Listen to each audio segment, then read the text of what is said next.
Hi welcome back to our channel cook with Pratej. ఈరోజు మేము చేయబోతున్నాం రవ స్వీట్స్. గ్యాస్ ఆన్ చేసుకున్నా ఫ్రెండ్స్. కడాయి పెట్టాను.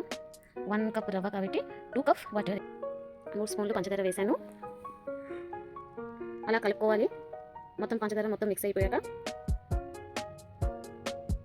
రవ్వని స్లోగా వేస్తూ అలా కలుపుకోవాలి ఫ్రెండ్స్. అలా జాగ్రత్తగా కలుపుతూనే ఉండాలి. ఎలా అనుకుంటే మనం అలా వచ్చింది, చాలా బాగా వచ్చింది కదా. నెక్స్ట్ స్టవ్ ఆఫ్ చేసుకొని ప్లేట్కి తీసుకోవాలి. నెక్స్ట్ మళ్ళీ అదే కడాయి పెట్టి పాలు వేసుకోవాలి. 2 గ్లాస్ పాలు వేసుకోవాలి. 1 కప్ రవ్వ కాబట్టి కొంచెం వాటర్ కూడా వేసుకోవాలి. ఎందుకంటే మనం చాలాసేపు బాయిల్ చేస్తాము, అందుకని పంచదార వేసుకోవాలి. బాగా మిక్సీ చేయాలి, బాగా కలుపుకోవాలి ఫ్రెండ్స్. తర్వాత ఒక చేతికి కొంచెం వాటర్ లాగా తెల్లగా చేసుకొని రౌండ్ చేసుకోవాలి. రవ్వని మనకి కావాల్సిన మోతాదులో చేసుకోవాలి.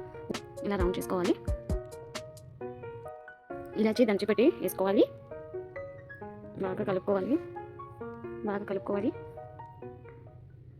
మెరిగాక మనం చేసుకున్న రవ్వ లడ్డుని వేసుకోవాలి. కలుపుకొని మూత పెట్టేయాలి. మరొక సైడ్ స్టవ్ ఆన్ చేసుకొని డ్రై ఫ్రూట్స్ అన్ని ఫ్రై చేసుకోవాలి ఫ్రెండ్స్.